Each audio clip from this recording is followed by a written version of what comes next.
અમારી સમ્રાટ સમાચાર ચેનલ સબસ્ક્રાઇબ કરો, લાઈક કરો, કોમેન્ટ કરો અને જોતા રહો પળે પળના દરેક પ્રકારના સમાચારો।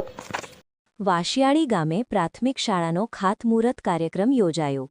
દરેક વાલીઓની ઈચ્છા હોય છે કે તેમના બાળકો સારી સ્કૂલમાં ભણે, સ્કૂલ સુવિધાયુક્ત હોય, શિક્ષણ ગુણવત્તાયુક્ત હોય, ત્યારે ગામડામાં વસતા ગરીબ પરિવારના બાળકોને સુવિધા તેમજ ગુણવત્તાસભર શિક્ષણ મળે તે માટે સરકાર દ્વારા પ્રયત્નો કરવામાં આવી રહ્યા છે।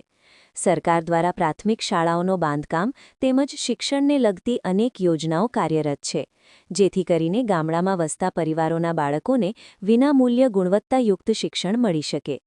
ત્યારે વાશિયાળી ગામે 1.18 કરોડના ખર્ચે નિર્માણ પામેલ નવી પ્રાથમિક શાળાનો ખાતમુહૂર્ત કાર્યક્રમ યોજાયો હતો। ધારાસભ્ય મહેશભાઈ કસવાળાની ઉપસ્થિતિમાં પ્રાથમિક શાળાનું ખાતમુહૂર્ત કરવામાં આવ્યું હતું। આ પ્રસંગે ધારાસભ્ય મહેશભાઈ કસવાળા, શિક્ષણ સમિતિના ચેરમેન ભીખાભાઈ ધોરાજીયા, સિંચાઈ સમિતિના ચેરમેન લાલભાઈ મોર,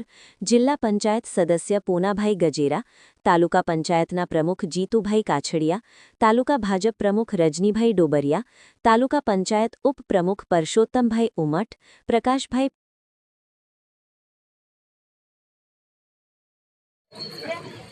એનું ખાતમુહૂર્ત પ્રસંગે આપણી સૌની વચ્ચે ઉપસ્થિત આજ વિભાગના જિલ્લાના માન્ય ચેરમેન ભાઈ શ્રી ભીખાભાઈ ધોરાજીયા, આપણી સિંચાઈ સમિતિના જિલ્લા પંચાયતના ચેરમેન ભાઈ શ્રી લાલભાઈ મોર, આપણા ગામના જ વર્ષોથી જાહેર જીવનમાં જેમનું ખૂબ સારું કામ છે એવા જિલ્લા પંચાયતના સભ્ય અમારા પરમ મિત્ર ભાઈ શ્રી પૂનાભાઈ ગજેરા, તાલુકા પંચાયતના આપણા અધ્યક્ષ ભાઈ શ્રી જીતુભાઈ કાછડિયા, તાલુકા પંચાયતના ઉપપ્રમુખ આપણા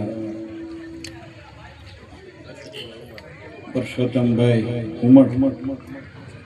આપણા તાલુકાના ભારતીય જનતા પાર્ટીના અમારા પ્રમુખ ભાઈ શ્રી રજનીભાઈ,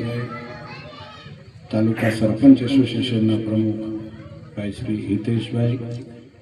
તાલુકા ભારતીય જનતા પાર્ટીના એવા જ મહામંત્રી આ ગામના આગેવાન ભાઈ શ્રી પ્રકાશભાઈ,